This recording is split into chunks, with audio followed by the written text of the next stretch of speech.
बिस्मिल्लाहिर्रहमानिर्रहीम। Al Noor goat farm से तमाम दोस्तों आपको अस्सलाम वालेकुम वरहमतुल्लाहि वबरकातुहू। तो आज आपके सामने ये हमारे ब्रीडर हैं अलनूर गोट फार्म के।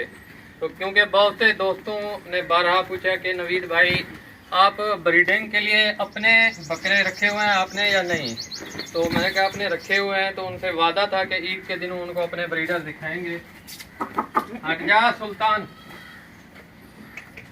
तो ये हमारा सुल्तान है, मक्खी चीनी ब्रीड में से, आपको नजर आ रहा होगा।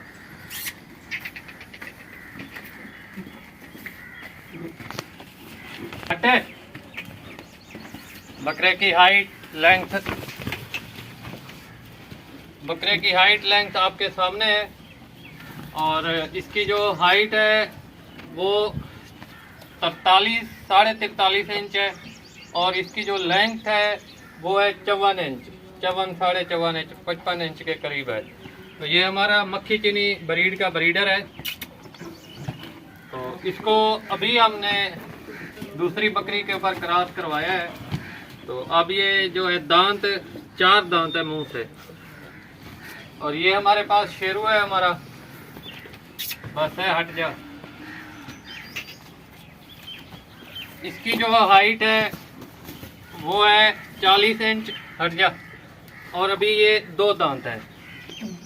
अभी तक इससे हमने कोई बकरी क्रॉस नहीं करवाई, कोई बकरी भी। जब तक ये 4 या 6 दांत नहीं हो जाता, वो भी मजबूरी बतौर कराएंगे, क्योंकि हमारे इलाके में अंबरसरी ब्रीड किसी के पास भी नहीं है, और ना ही इन चीज़ों का उनको कोई इसी किस्म की कोई दिलचस्पी है। तो इस ब्रीड को मैं बज़ाते खुद जानता हूँ। बाकी ब्रीडर मैं आपको दिखा देता हूँ। ये एक अच्छे घर से और बहुत ही अच्छे बाप का बेटा है, और बहुत ही अच्छी माँ का बेटा है।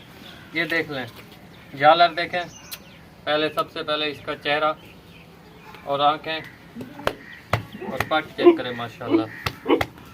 और बाकी जो पॉइंट्स हैं इसके अल्हम्दुलिल्लाह कमाल पॉइंट्स हैं, और प्रिंट में भी लाजवाब है। तो ये है हमारे अलनूर गोट फार्म के ब्रीडर। तो अभी 2 और ब्रीडर भी तैयार हो रहे हैं, एक रुस्तम और दूसरा भोला। तो इंशाल्लाह वो भी आपको अगले साल हम दिखा देंगे वक्तन फवक्तन। इंशाल्लाह अगले साल अल्लाह ताला हमारी भी ज़िंदगी रखे, उनकी भी रखे। तो अब तक हमें दीजिए इजाज़त। ये थे हमारे अलनूर गोट फार्म के ब्रीडर। तो दुआओं में याद रखिएगा कि हमारा सुल्तान है। जज़ाकल्लाह।